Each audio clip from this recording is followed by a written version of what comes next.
ధనుస్సు రాశి వారికి వృత్తి, ఉద్యోగ, వ్యాపార రీత్యా సానుకూలమైన మార్పులు ఏర్పడతాయి.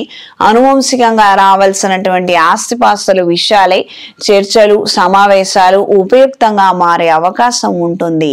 దూర ప్రయాణాలు చేయాలన్న ఆలోచనలు కలిగి ఉంటారు.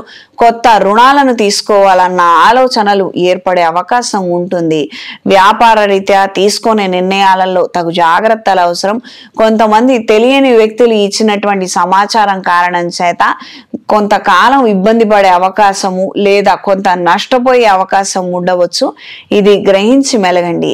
ఏదైనా మనం ముఖ్యమైన నిర్ణయం తీసుకుందాం అనుకుంటున్నాము, ఒకళ్ళ ద్వారా పెట్టుబడులు పెట్టించాలనుకుంటున్నాము, నేరుగా మనమే సంప్రదించి ఆ నిమిత్త నిర్ణయం తీసుకోగలిగితే సర్వదా శ్రేయస్కరంగా ఉంటుంది. సంఘ సేవా కార్యక్రమాలలో చురుగ్గా పాల్గొనగలుగుతారు. విశేషంగా ఈ రాశిలో శుక్రగ్రహ సంచారం ఉన్నంత కాలము గోపూజ సేవా కార్యక్రమాలు మీరు చేసుకోగలిగితే అన్ని విధాలా కలిసి వస్తుంది. ఫైనాన్షియల్ గెయిన్స్ అనేవి మీరు పొందగలుగుతారు. గృహ నిర్మాణ సంబంధమైనటువంటి అంశాల రీత్యా కాస్తంత మంచి పరిణామాలు ఏర్పడతాయి.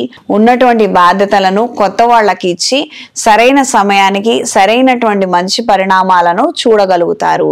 ఈ రాశిలో జన్మించిన స్త్రీలకు ఆరోగ్య విషయాలలో తగు జాగ్రత్తలు అవసరం. అయిన వాళ్ళకు కావచ్చు, స్నేహితులకు కావచ్చు, మీకు తెలిసినటువంటి వాళ్ళ ఆరోగ్య విషయాల గురించి మీరు ఎక్కువగా ఆలోచించి ఆందోళన పడే అంశాలు ఎక్కువగా ఉండవచ్చు.